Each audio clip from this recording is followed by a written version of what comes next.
Hello, welcome back to 10 at 10. My name is Michael Ramage. I'm the director of the Cyber Education Research Center here at Murray State University, and welcome back to 10 at 10. 10 at 10 is brought to you through a partnership between Murray State University, Sprocket, West Kentucky, KY Innovation, and I am happy to have you back for episode 243 of 10 at 10. Today, we're going to talk about risk management. Risk management is a topic that a lot of us don't necessarily think about, but I get asked about it quite a bit, actually. And what risk management is at the fundamentals of everything we do in cybersecurity. Cybersecurity exists. Everything we talk about on 10 at 10 exists because the whole purpose is that we are managing the risk of our organization. That's what we're doing. So let's start off by answering, what does that actually mean? So let me pull up my slides. So this definition that you're going to see on the screen is, let me do that the other way, comes from Harvard. Harvard Business Review, I think, is what it came from. But they define risk management as it is the systematic process of identifying, assessing, and mitigating threats or uncertainties that could affect your organization. It involves analyzing risk likelihood and impact, developing strategies to minimize harm, and then monitoring measures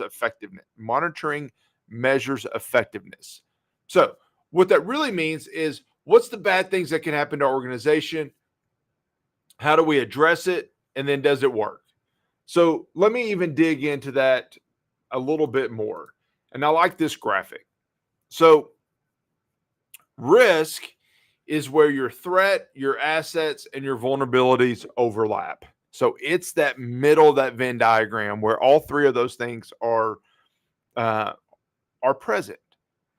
First of all, let's start up here with your asset. What is an asset? An asset is not a cybersecurity term. It's a term that we talk about in finances all the time.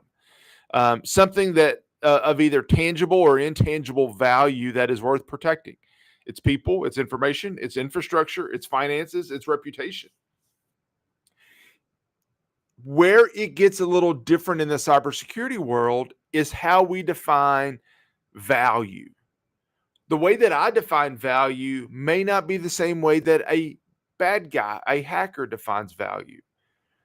Ultimately, most bad guys are in the business to make money, but occasionally they may, and I think we shared even a story last week about hacktivists going after schools for their stance on different political issues. It may be that a hacker defines a value differently than we do. So you got to think about all those asset values, whether it's tangible or intangible. Second, you got to have a threat. A threat is anything that is capable of acting against an asset in a manner that can result in harm. So if you have an asset, but you have no threat, then you may not need to do anything. There are a lot of threats out there, and the risk of even a small threat might be there. For example, we're in Kentucky. We don't connect to an ocean, yet we had damage a few years ago from a hurricane. We're hundreds of miles from the ocean, but we had damage from a hurricane. So that threat, although really, really small, and I don't believe it was a hurricane level wind when it got to here, but it was enough rain and wind that it caused damage and uprooted trees. So that threat was not zero, but it was really low. But it was there. It existed. And then finally, the vulnerability. Vulnerability is a weakness in design, implementation, operation, or internal control of process that could expose the system to the adverse threat from that threat event. If you have an asset And if you have no vulnerability, but there's a threat, that threat doesn't have any way to act on that asset. You've got to have all three to have that risk. Now, here's the down and dirty version of all this. Every organization is in the world, in my opinion, is hackable.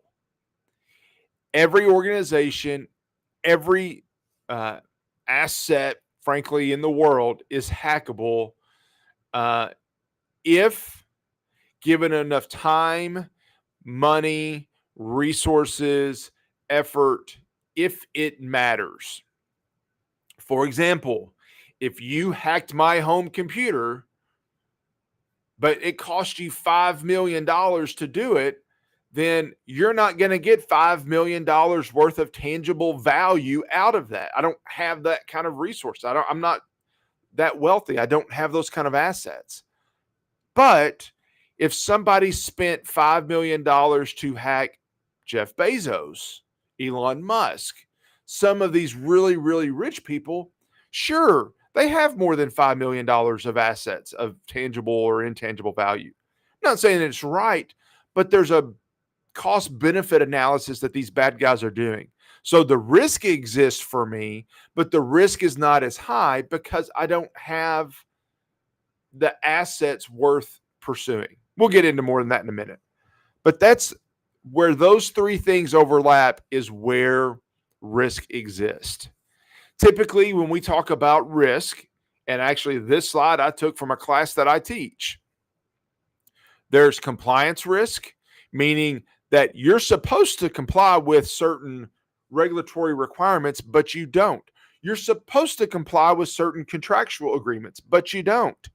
There is a risk that an auditor, that a agency could come to you, take financial or legal action against you that results in financial loss. There's a financial risk. We deal with financial risk most every day if you have a retirement account. I know that, I have a retirement account and I am taking a risk investing in mutual funds or in the stock market or even in bonds, whatever it might be. You're taking a risk. Some of those things I just described have a higher risk than others, but there's a risk for all of those. Operational threats or risk, I'm sorry. Operational risk are cyber attacks, data theft, disruption to the supply chain, to utilities, all of those types of things. Most of what we talk about on 10 at 10 actually would fall underneath those operational risks, but there's a lot of those that exist. And then finally, there's strategic risk. It may be competition for labor, for skilled talent. Maybe it's intellectual property or the loss of intellectual property. What's the risk, the strategic risk to Coca-Cola if they lose their formula? That's one of the famous ones. Bush Beans always has that commercial talking about their trade secret. If there's a poor business decision or mismanagement or something that happens negative, that has a negative impact on your reputation, just ask Cracker Barrel about that. There's a lot of those things that we look at that could have a risk to our organization. Technically, when we're talking risk management, all four of those types of risk apply to what we're doing. Cybersecurity typically focuses on the operational or the compliance, but all four of those risk types will apply and should be considered. All right. Last thing, and I want to leave with this thought process, and I can go into great detail into this chart, but I want to kind of keep it at a high level. There's something that you have to define as an organization. It's what your risk appetite is. If you open your doors on a Monday, there's a risk that something bad could happen. If you leave your house and get in your car and drive down the street to go to work, there's a risk that something bad could happen. We all accept that risk for the most part, but there's a level of risk that we won't accept. That's our risk appetite threshold. Anything beyond that, we say it's unacceptable, and we have to take measures to reduce that risk. So in this chart, that would be represented by the red areas. Below that, on the other end of that chart is the green areas. Those are those risks that we will accept no matter what. We just accept that risk, with no questions asked. That's easy because that risk may be very, very low, or the impact is very, very insignificant or minor. Then there's the area in the middle. It's this yellow area that you have. And that requires management sign off. That requires us to do a little bit more than just accept it or address it. And I tell you what I'm going to do, because we're out of time. I'm going to stop here. And next time we talk about this, so in 2 weeks, I'll come back and I'll start on this slide right here and talk about how we kind of look through this and how we apply this in practice. Well, I just want to say thank you. I know this is more maybe academic than you want, but it's a question that I think it goes to the fundamental reasons that we are in cybersecurity and addressing some of these things or not.